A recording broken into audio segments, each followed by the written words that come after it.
let's break the mold. Chasing the stories yet untold.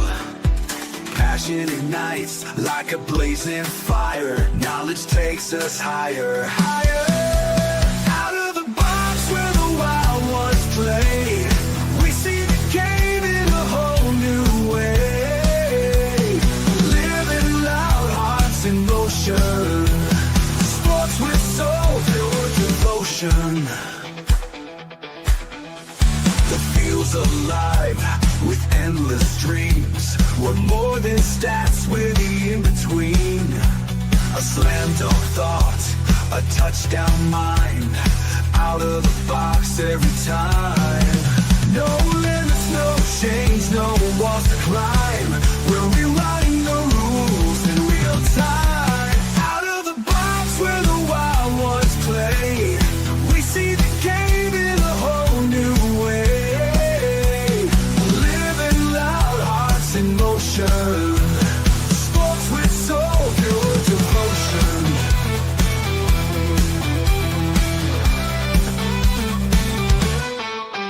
No limits, no chains, no walls to climb. We're rewriting the rules in real time. Out of the box where the wild ones play, we see the game in a whole new way. Living loud, hearts in motion. Sports with soul, pure devotion. Every shot's a story, every cheer's a spark. Under the lights we make our mark. Beyond the scoreboard, beyond the lines. Out of the box, redefining the grind. The grind. Out of the box where the wild ones play, we see the game in a whole new way. Living loud, hearts in motion. Sports with soul, pure devotion.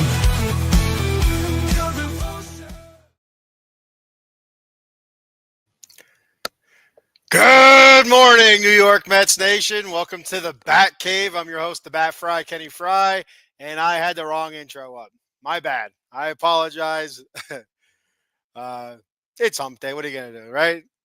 Hump Day. Yes, it is. Today's Hump Day show is brought to you by our good friend, your good friend, everybody's good friend, Jason Fine, attorney, Big Al. You can reach Big Al at 1-800-HURT-123. That's 1-800-HURT-123. Jason Fine specializes in motor vehicle accidents, slip and falls, workman's comp, and personal injury claims. He has 3 office locations conveniently located throughout Pennsylvania and New Jersey. His office in New Jersey is located in Cherry Hill on 3 Greensward Lane. The phone number there is 856-209-5258. And he has 2 offices in Pennsylvania, one in Philadelphia at 1628 JFK Boulevard, Suite 2120. The phone number there is 267-888-2980. And his office in Pittsburgh, Pennsylvania is located on 500 Grant Street, Suite 2900. The phone number there is 412-365-8151. Jason Fine, attorney, Big Al. Let him know that Out of the Box Sports sent you. All right. What's up, everybody? I hope everybody's doing fine out there. I'm on here a little bit late. I had a doctor's appointment, and I am not dying yet, so we're good to go, right? All right. So, yeah. Got the color scheme all mixed up here. Boy, oh, boy. I'm just all out of sorts. Flu. I'm going to blame it on the flu shot I just received. That's what it is. It was the flu shot. We'll go with that orange. What is that? That looks good, right? Yeah, there we go. All right. Kick today's show off. Yesterday's win, back-to-back wins, a series win now against the Detroit Tigers. The Mets offense has been phenomenal against Detroit. Detroit, best record in the American League. They haven't been playing the greatest baseball recently. They're just recently swept by the A's and whatnot. I feel like they might have lost the series to the Royals as well, but I'm not really sure. I don't know 100% offhand. But anyway, Mets bats, doing a great job game 1 there. 10 runs on 8 hits. Taking advantage of some walks, doing a great job there. Last night, it was a hit fest. It was an absolute hit fest. They did a great job there. And they really helped out their young rookie pitching phenom Nolan McLean, who got the start on the bump. He didn't have his best stuff. He didn't. You could tell he was trying to work through figuring out his breaking stuff, his curveball and stuff like that. Just wasn't uh, falling where he wanted it to fall. And give credit where credit is due. He worked through it, man. He really did. He did a good job there, and just continued pushing it, persevering. And I think he had 3 early walks. He ended up with 7 strikeouts. The fastball was working. He was able to locate the fastball decently, but you don't want to keep pumping up fastballs there, especially when they know that you can't get your breaking stuff over. They're going to be sitting dead red. Like, well, if it's going to be in a zone, it's going to be a fastball. And but he did a good job mixing it in a couple times ahead in the count or even in the count 2-2. Tried getting that breaking ball over, made it 3-2, then tried getting a breaking ball over again with a full count. It just wasn't happening. It wasn't happening for him. But again, great job. Only 2 earned runs, 6 innings pitched, which is very impressive. And he wasn't even at 100 pitches, even with 3 walks. So he was still pitching efficiently, still getting the job done out there. Only 3 hits, 3 hits given up. Like again, the 3 walks, 2 earned runs, and they came, I think, in the first inning. I want to say, I think it was the first inning. Pete Alonso had a solo home run. I think it was the first inning to give the Mets an early lead. The Tigers were able to come back right away and take it back. So then after that, that's all they had until late in the game. And the game was already pretty much decided. And with this bullpen, I don't care what you say. Nothing's decided until that last out is made. Watching Gary Keith last night on the Gary and Keith on the SNY broadcast. I think it was Keith said it a couple times, basically, saying the game was done. The game was over. And I think it was, I'm pretty sure it was Keith and Gary, but Gary had to say to Keith, hey, it's not really over till it's over kind of thing or whatever. Or maybe it was, Gary saying it, to Keith or whatever. And Keith reminded him, but with the bullpen, the way it is, the pitching as poorly as it's been, I don't trust any lead. I don't trust any anything like that. And it was just, yeah. But it ended up being a 12-5 final. They did get a couple runs late. It didn't really raise your heart rate at all, but made you a little bit uneasy. Like, oh, what happens if this if the Tigers get 1 or 2 more in, they get this guy up, and it is enough to make you squirm a little bit, but not too bad. But offensively, that was the big story last night. Offensively, great job. Soto, multi-hit game, a solo homer, another home run for him, back-to-back games, and also another walk. So I think I heard it was his 117th time in his career that he's had a walk and a home run in the same game, which breaks a major league record for most home runs and walks in the same game before the age of 27. And, that was, beating, I think it was Jimmy Fox and Mickey Mantle and stuff like that. And I think Soto's only 25, I believe. So he's not even, close to 27 yet. So that record's going to be shattered. So Soto's really absolutely insanely hot. I'll talk about him in a little bit. Pete had 2 home runs, 2 solo home runs. He went 2 for 5 in the game. It's good to see the polar power there. I think he's up to 31 dingers. No, 33. I think it is. I think he's up to 33 now. Brandon Nimmo, 3 hits. It was great to see. I mean, I think it was left center. It was left field, center field, right field, or vice versa. But it hit each part of the field. Line drives, hitting the ball very hard. It's great to see that Brandon Nimmo back. The last handful of games, pretty much, I would say most of August too. He's been hitting the ball very hard, and he's been finding those gaps and just doing a great job. 3 hits and 3 RBIs from Jeff McNeil. He's another one that throughout the month of August, and maybe even as far back as July, he's hit the ball very, very hard. He's ran into some bad luck, hitting the ball hard right at people. But those hits are starting to fall now for Jeff McNeil. So it's good to see the squirrel out there getting those hits to fall and getting some RBI. Luis Torrens with a 3-run home run. His bat has come to life, which is awesome to see. and he had another throw out there at second base. Awesome. And the Mets had a couple more stolen bases. I know Soto had at least one. Uh, who was it that stole third base as well? I don't think that was Soto. I feel like that was that Lindor maybe? No, it doesn't matter who it was. But anyway, Mets stealing bases at a very high clip. I think their stolen base percentage is something like in the 70th percentile, while they're throwing people out in the 33rd percentile, which is way above major league average. I don't think it's best in the league. I think it's second best or third best in the league, but it's amazing. Luis Torrens is throwing guys out at a 41% clip, which is amazing, absolutely amazing. His throws are on target. He gets rid of that ball so quick. Pop time is fantastic. I think he was measured at the second best pop time in the league behind JT Realmuto. The old man Realmuto still got it going on, which is amazing. Brett Beatty, 3 hits. Overall, the Mets together as an offense, 17 hits last night, 12 runs, 17 hits. Awesome job.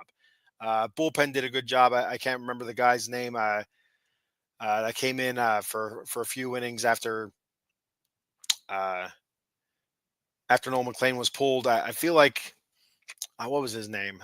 Was it Hergret or something like that? But anyway, he went in for I think it was 2 1/3 innings pitched. He pitched very well up until that I think it was the 9th inning. Got knocked around a little bit, and they ended up bringing in I'm so bad at this. Ryan Stanek, and he ended up getting the final 2 outs with a couple pop flies. Well, I shouldn't say pop flies. They're fly outs. They were big league fly outs. One went to the fence, and the other one was, I think, right in front of the warning track, if I remember correctly. But great team win. Like I said, they win the series against Detroit. Cincinnati lost, so I believe the Mets are up 5 on Cincinnati, and Phillies were off last night, so they are 5.5 behind Philadelphia. Huge series looming this weekend against Cincinnati in order to kind of extend that lead in the wild card. You have Cincinnati right there. You have, I think, San Francisco's trailing right there. And who was the other one? It was I don't think it's I don't think it's Arizona, but it doesn't matter. It doesn't matter. I think it was San Francisco, Cincinnati, and it doesn't matter. It does not matter there. But anyway, so getting a comfortable lead there, they can really stretch it out if they can get a nice series win against Cincinnati. Maybe even a sweep would be really nice. But we got to get through that game this afternoon against Detroit. Another afternoon game. 2 days ago was an afternoon game. Then because it was Labor Day. Yesterday was an evening game. Now today, your getaway game is an afternoon game, and then they finally get a day off. They had 16 games in a row. I kind of take a deep breath, take a step back, and look, kind of reevaluate where they're at, what they're doing well, and what needs to change. And we all know what needs to change. So we'll get into that here. Kodai Senga, Sean Manaea problems. It's awful. It's god awful. Kodai Senga goes out there against Miami and gets absolutely blown up again. I think it was 3 2/3 innings. And Kodai Senga looks absolutely lost out there. I mean, just walks in, and I mentioned it last week on last week's episode. Every time I watch Senga, I just want to yell, throw strikes, and it doesn't. He's all over the place. The dude is all over the place. His command is way off, and you can't strike people out with a forkball if you have no command because it doesn't look enticing. You're expecting everything to be out of the zone then. So it's a rough one for Senga. I don't know where you go from here with Senga. His next turn in the rotation would have been Sunday. I believe it was. And there was some reporting today from Will Salmon saying that the Mets may skip his turn in the rotation and may ask him to accept an option down to the minors for a little minor league stint to kind of see if he can figure it out down there. But the thing is, they have to ask his consent. They have to get his consent to do that. So he does have options to go down to the minor league, a couple options, but because of his age, his veteran status, he has to consent to that. And if he doesn't, then where do you go from there? You say, okay, you're just not going to pitch. Do you say, do you send him, for medical testing, MRI, CAT scan, or something? I don't know. See if there's anything wrong with him, and maybe IL him. I don't know. I don't know where you go from here from there. Sean Manaea, I feel like is a little bit easier to figure out. His starts, for the most part, like the game one against Detroit, not withstanding here, have started off pretty well. Then he'd run into trouble halfway through the game. The fourth, fifth inning is where he'd kind of run into trouble, and that'd be it for him. Now against Detroit, gave up I think it was 8 earned runs.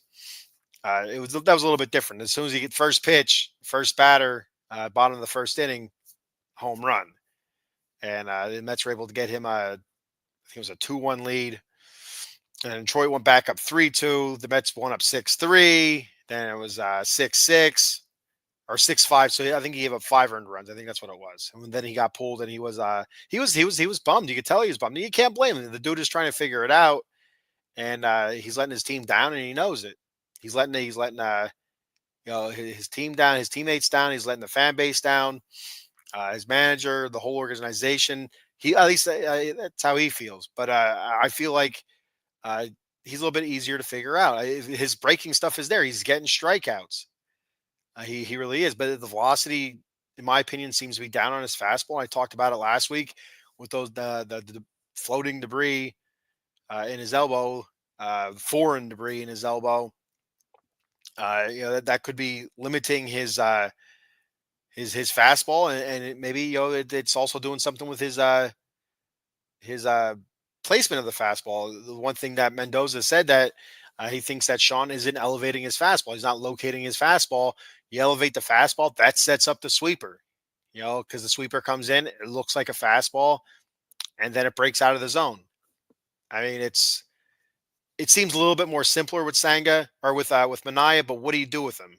And I've seen this pop up a couple times where people, and I even thought of it, like, well, maybe there's different ways we can piggyback him, where you have Manaea start and then have somebody else come in. A lot of people talk about Clay Holmes with his background being primarily in the bullpen as a closer or bullpen guy or whatever.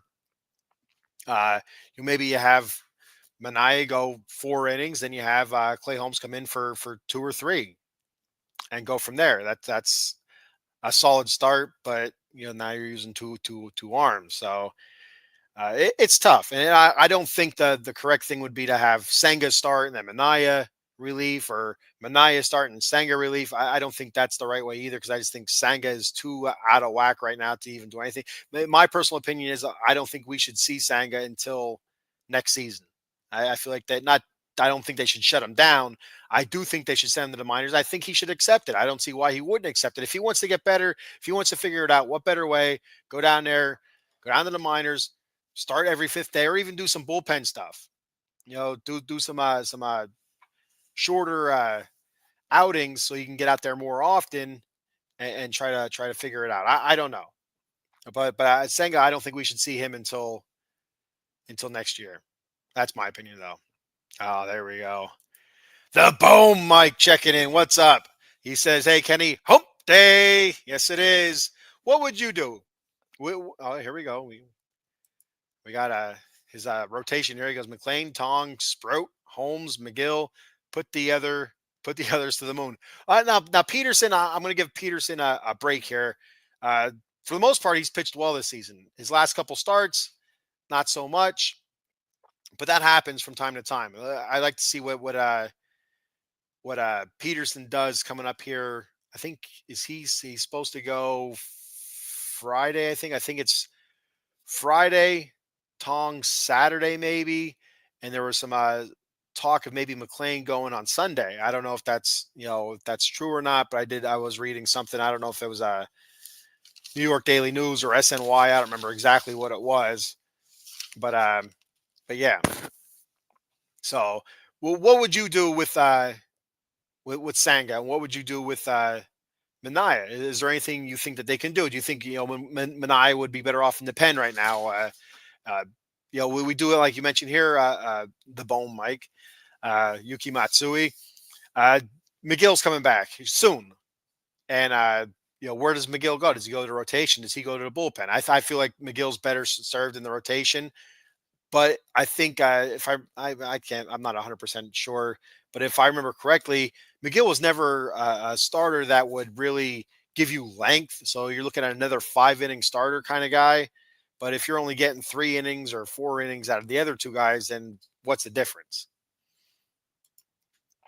The Bone Mike says Manaya and Sanga put the guys on the IL. Well, I think Manaya should have been on the IL before he even came back. When they said he had foreign debris in his elbow, they shouldn't even brought him back. They should have fixed it and figured out the timeline from there and then worked him back. If it was going to be this season, fine. If it wasn't, then it's a wash. You bring him back next year, and it is what it is. Sanga, like I was just saying, I do believe that they should shut him down. Not shut him down to where he's not pitching, but take him out of this rotation, take him off the big league team. I send him down to the minors is what I'm trying to spit out. I think they should send him down to the minors. He should accept it. I really believe he should accept it, and he should go down there and just work on it. And I don't think we should see him until next year. That's what I think about that.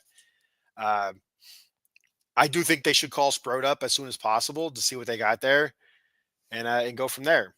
I don't think he should be a bullpen arm. He had another great outing. I think it was a few nights ago. I don't know. I think for some reason I feel like it was 7 innings pitched, 8 strikeouts. I could be wrong. So yeah, and our bullpen, I'm feeling a little bit better about our bullpen, but not totally solid about our bullpen. I feel good about Brooks Raleigh, Soto out of the pen. I feel okay about Soto. Going multiple innings. I don't like so when he goes out there, I don't feel like the way I feel when Helsley goes out there. When Helsley goes out there, I'm muttering to myself. When Soto goes out there, I'm feeling all right. Let's see what Gregory has in store for us today. Maybe he can shut it down. And there he had a couple outings in a row there where he pitched very well. Then I think he had a stinker a couple nights ago. Stanek again. There's another hit or miss guy. I never feel totally comfortable when Stanek is out there. Tyler Rogers, I kind of do though. He's had a couple stinkers, but I think for the most part, Tyler Rogers has been pretty decent. Edwin Diaz, he got lit up a couple nights ago against I think it was Miami, but for the most part, Diaz, is Diaz. You have I have a lot of faith in Diaz. I think most Mets fans have a lot of faith in Diaz, and that's where our bullpen is sitting. There has to be more done to the bullpen. There has to be, I guess, Reed Garrett. I'm not sure if he's going to return this year or when he's going to return. So I'm not sure what's happening there. And yeah. So they also they called up Justin Hageman. We'll see see how they use him. If they use him for long relief or maybe as what do they call that? An opener. I don't think they'll do anything like that. An opener for a Minaya, but we'll have to wait and see. The Bone Mike says, is Soto having the greatest season for a Met in Mets history? I would say, yeah. I mean, like if you break it down to the bare bones of it, if you just break it into singular type stats, it's okay. There's nothing that's breaking records there, but you put it together as one, and it's something that I want to talk about. I feel like right now he is carrying the team. He really is. As he has gone, that rest of that offense has gone. He's been chugging along since pretty much July, and July was a rough month for the Mets offense. But August, I mean, they all killed it. They absolutely were amazing, and I did have notes on it. I don't know what I did with it. Oh no, I lost it. But I had oh no, yeah, I had a whole bunch of notes on it on their hitting. Oh, here it is. I'm sorry. Juan Soto, 28 games in the month of August. Unfortunately, the team went 11 and 17, but they were the best offensive team in the league. And for the most part, it wasn't even close. Soto 27 walks in the month of August, which is insane. 10 home runs, 22 RBIs is fantastic. Hitting 277 on base percentage, 4 freaking 35. Gee, get that. 574 slug, an OPS of 1.009. Lindor, 6 home runs, 17 RBIs, hitting 350 in August. 424 on base, 573 slug, right behind Soto there. 997 OPS, insanity. Not to mention the stolen bases from those guys as well. That's the one thing like you don't think of Soto too much is stealing bases. And this Mets team with stealing bases has been phenomenal, absolutely insane. The way they've been timing up these pitchers, I've never seen anything like it. And Soto's well on his way to being a 40-30 guy. Uh, Alonso in the month of August, 9 home runs, 29 RBIs. He hit 300, 333 on base percentage. I'd like to set on base percentage a little bit higher. If you're hitting 300, I'd like to see your on base percentage at least 350. But I do think he needs to take more walks. 592 slug, 925 OPS. Mark Vientos was killing it in August. 8 home runs, 22 RBI. I think eight of those home runs, I think, came in like 16 games. 22 RBI, hit 278, 330 on base, 658 slug. Slugging was killing. 988 OPS. Jeff McNeil, his OPS was 799, almost 800. He was killing it. Beatty, his OPS was 935. It's not like they were home runs or whatever. The dude was just doubles, doubles, doubles. Just getting on base a lot. Nimmo, he hit 289, 377 on base, 456 slug, 833 OPS. So, I mean, top to bottom, that lineup was scary. I mean, Luis Torrens, recently he's gotten pretty hot with the bat. Tyrone Taylor, before he got hurt, he was hitting the ball really hard and, was starting to find gaps and starting to find holes. Cedric Mullins, not so much yet, but you can kind of see him turning it around. He's been hitting the ball a little bit harder recently, the last few games, and finding ways to get on as well. So, it's been super exciting, and to answer your question about the Soto's, uh, is this the best season by a Met in Mets history? I think at the end of the day, I think it will be. I absolutely think it will be. I know Beltran had an amazing season. Pete's rookie year was amazing. You look at Piazza, he had a couple of David Wright seasons. Going back, Darryl Strawberry. Howard Johnson, Hojo, that's my guy there. That's that's my first, the first Met I was ever a big fan of. So he's always my guy. I have a ball signed by Hojo back here.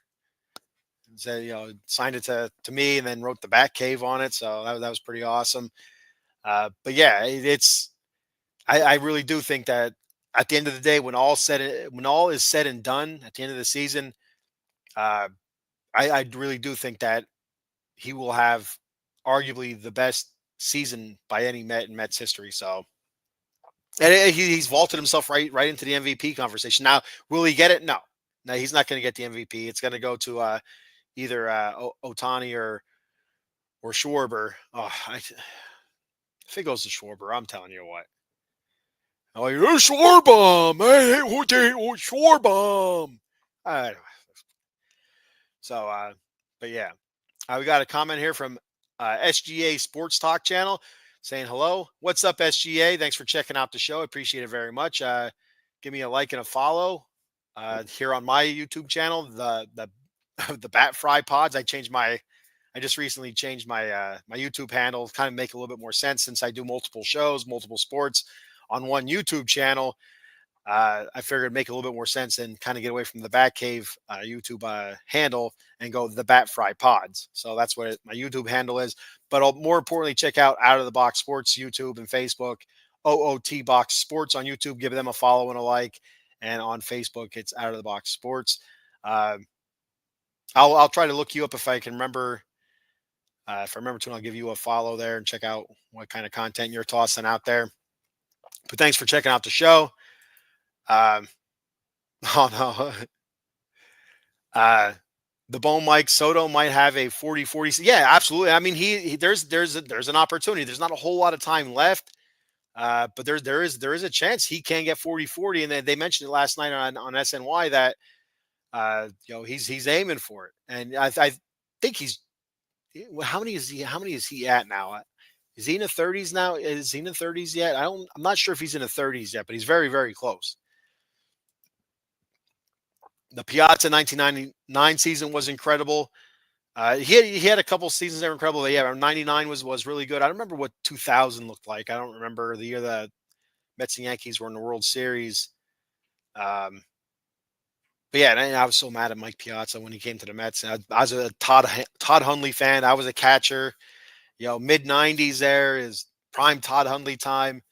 I was 15, 16 years old, still catching, and Todd Hundley was my guy. Smashing the ball, and he didn't play the position very well though. So, but when they brought Piazza in, they're moving Hundley to the outfield, trying him at first base. I was like, oh man. But then Piazza grew on me. I'll say that Piazza grew on me. Schwarber future Met. I don't think so. You never know. To be honest with you, you never know because who knows what Pete's going to do next year. And the more I see Soto do well, the more I feel like there's a chance that Pete may not be back. And for the reason is, the Mets looking like, well, we don't need to spend huge money on Pete because, Soto's doing what he's doing, Lindor's doing what he's doing. And maybe we can get a little bit cheaper in that area with first baseman. But if you get cheaper, I don't think the route would be Schwarber. And I don't know why they'd want to get cheaper. To be honest with you, I don't know if that's a whole David Stearns thing or not. But Schwarber did say that he's going to test free agency. He did. There was, and I wish I could remember what the hell the team name was that he was interested in going to. Somebody said Cincinnati, but I don't remember if that was it or not. Seeing Schwarber at Great American Ballpark, he might have 10,000 home runs. I don't know. So, but I mean, he looked like my daughter was all excited. I will get to this story here real quick. My daughter's a Phillies fan, and so she likes to bust my balls. I like to poke her a little bit. Phillies. But when the Mets, swept the Phillies, the next, I think it was the next night or the night after or whatever it was, the next game after that final game of the Mets Phillies series, Schwarber had the 4 home runs. And my daughter was very excited. She's like, 4 home runs, 4 home runs. Schwarber had 4 runs. Said, you know what number is important to me, dear? I said the 0. 0 hits against the Mets in that 3-game series. 0. She wasn't too happy with that. So I got a kick out of it. But yeah, Schwarber is killing it this year. You got to give credit where credit's due. And I don't like giving it to anybody in a Phillies uniform. But I'd rather give somebody in a Phillies uniform credit before I give anybody in an Atlanta Braves uniform credit. So that's where I stand with the Braves. The Bull Mike says SGA is a troll. He said to Yankees Mania, take his head out of his butt. Yes.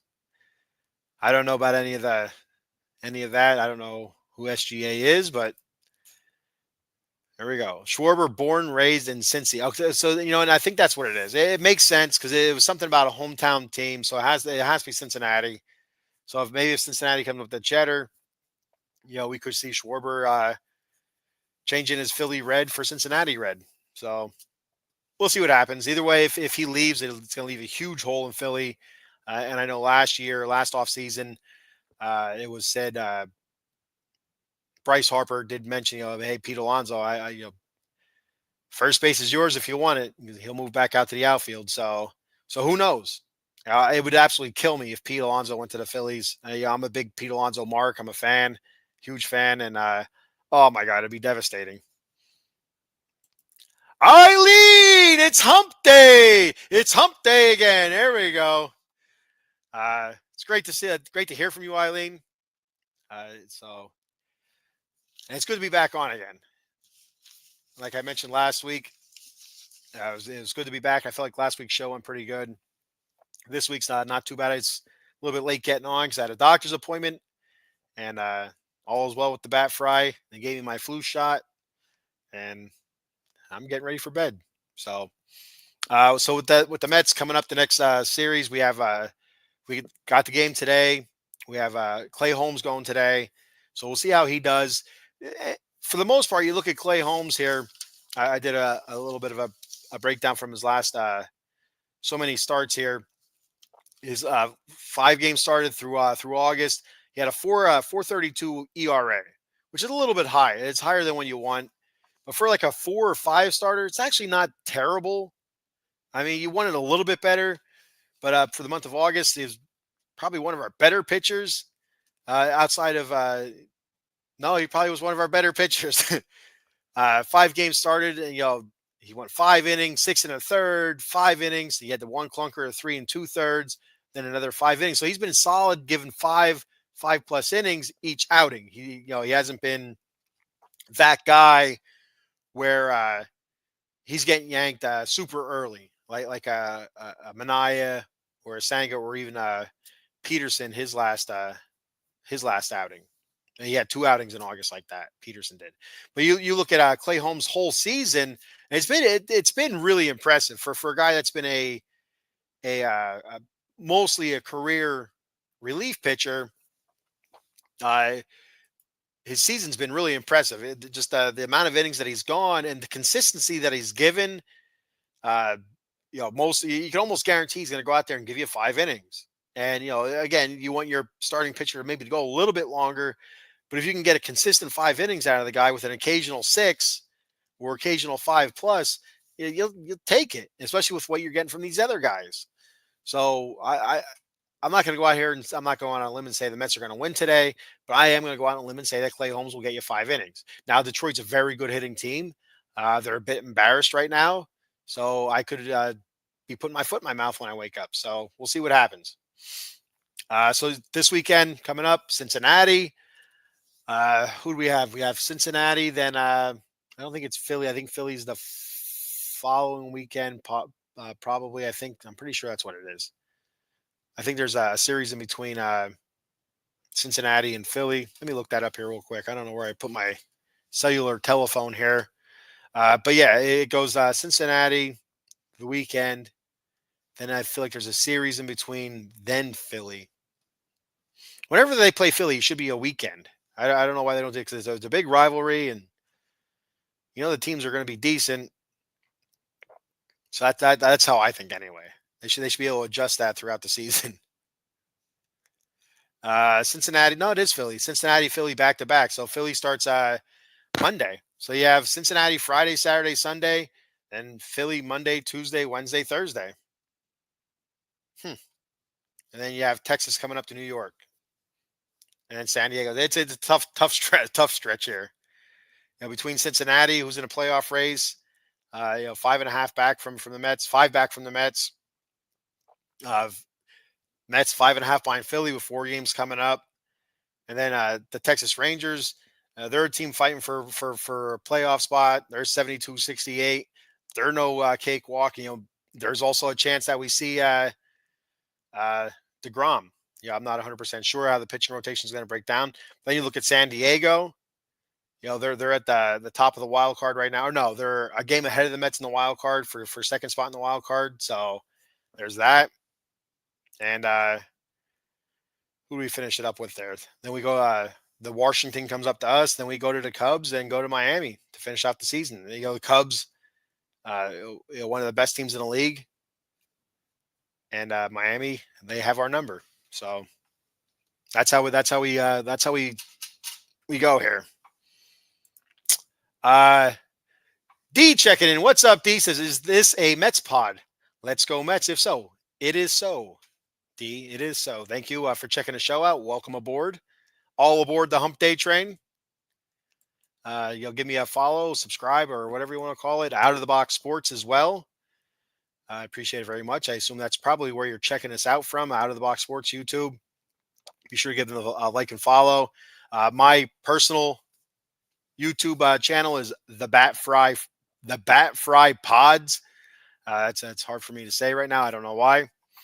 I appreciate it very much. Thanks, D. All right, so I'm gonna kick rocks and get out of here. Go to bed. I'm feeling tired, but but yeah, it's the Mets offense has been awesome. It's all of August. They seem to have carried it here into September. I can't believe it's September already. Jesus. And the bullpen, I feel like is starting to turn a little bit of a corner, minus Helsley. Again, they're talking about tipping pitches, working on, whatever issue he's having with tipping pitches. I see. I would have figured that would have been something simpler, like, okay, I'm tipping pitches and you just correct it and that would be it. I don't know what this has been going on since they've gotten him. So I don't know what the issue is there.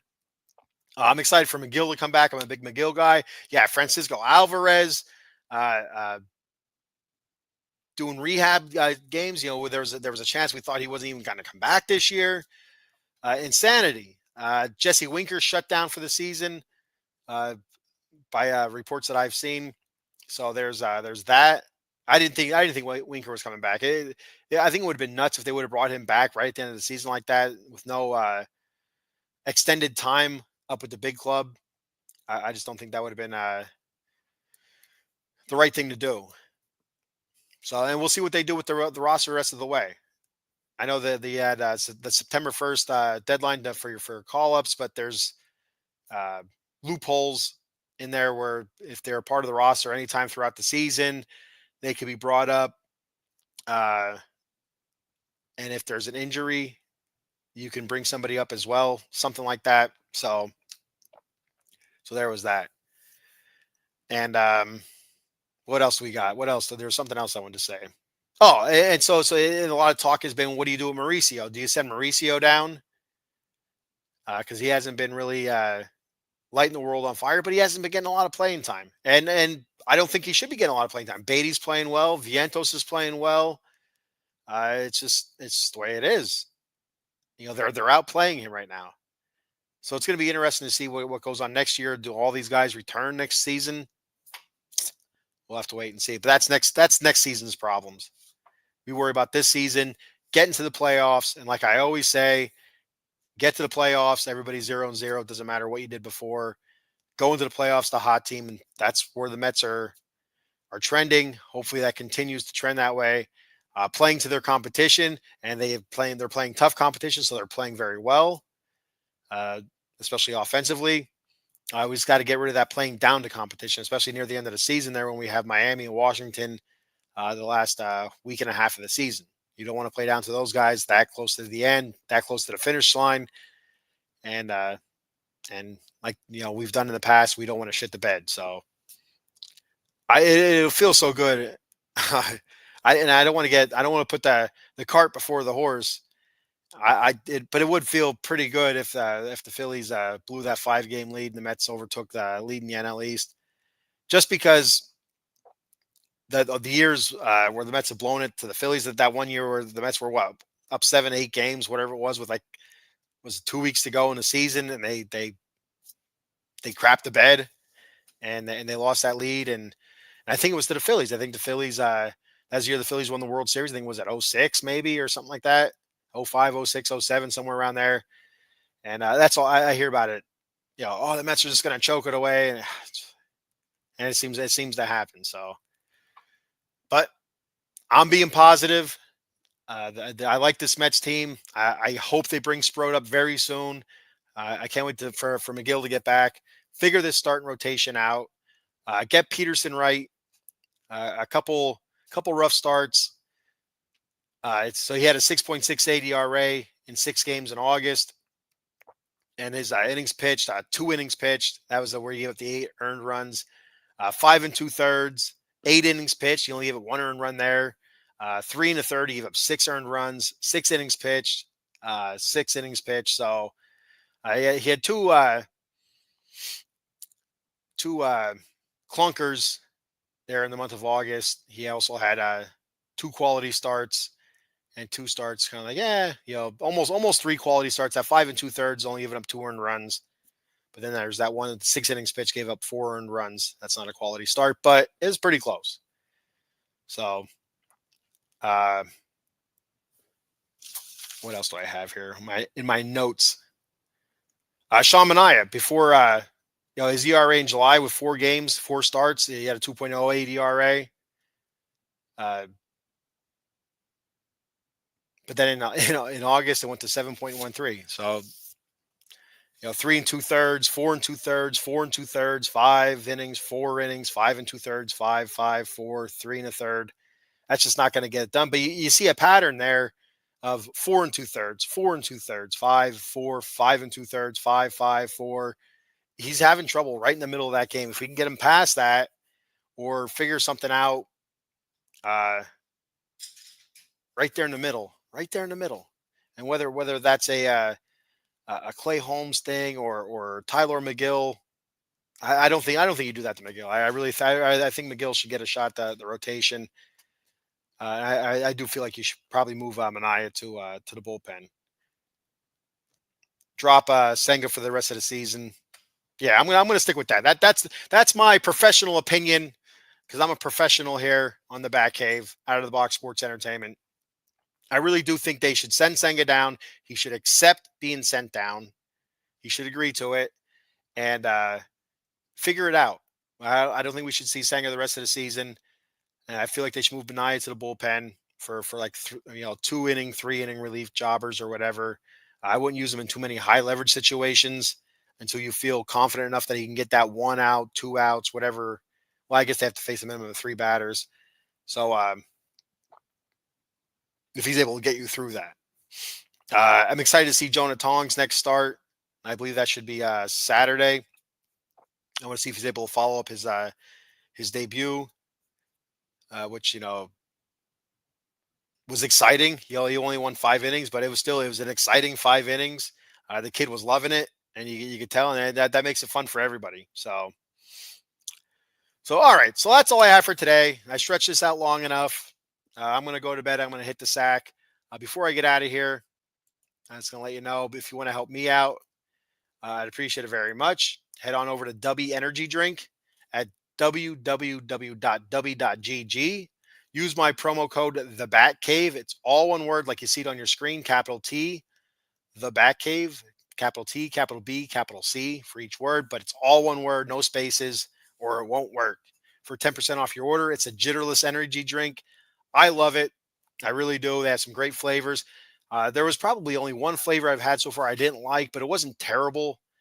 Just left a little bit of an aftertaste. I think it was called like Tiger's Blood or something like that. It's a little bit of an aftertaste, and I don't know if it was I think it was a blood orange and maybe a coconut mix or something like that. I don't remember exactly what it was, but there's a little bit of aftertaste I didn't like. But all the other ones have been fantastic. They have been really fantastic. So check that out. Again, use my promo code. That helped me out. I also have some new logos for my shows. I'm going to start incorporating them here to the overlay. I'll get my boy Paul, the Grand Pumbaa here out of the box sports to incorporate my new logos into the overlay here. And I'm gonna get myself some T-shirts made up, some swag, and we'll see what happens from there. Maybe somebody will like, hey, how do I get a T-shirt, Mr. Bat Fry? I'm like, hey, maybe you could buy one. There we go, and I can sell you a T-shirt. I can make a $1 or $2 off of it. That'd be awesome. But if not, no big deal. Haven't made any money off of this after doing it for a couple of years. Why start now, right? So.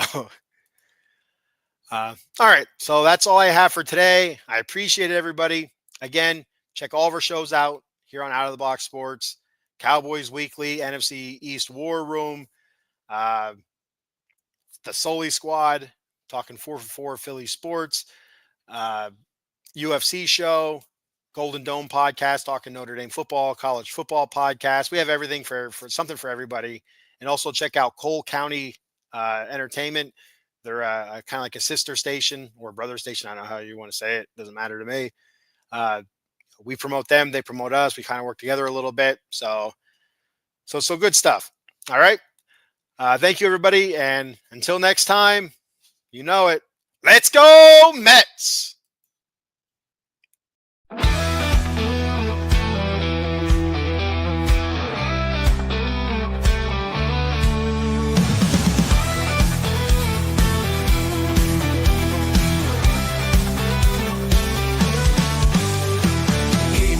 Strong, let's break the mold.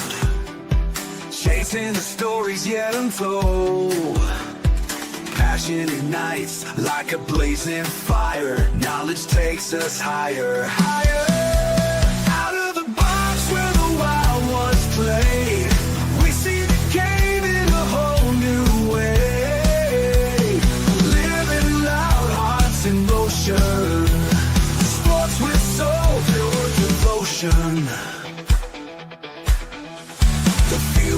alive with endless dreams. We're more than stats, we're the in-between.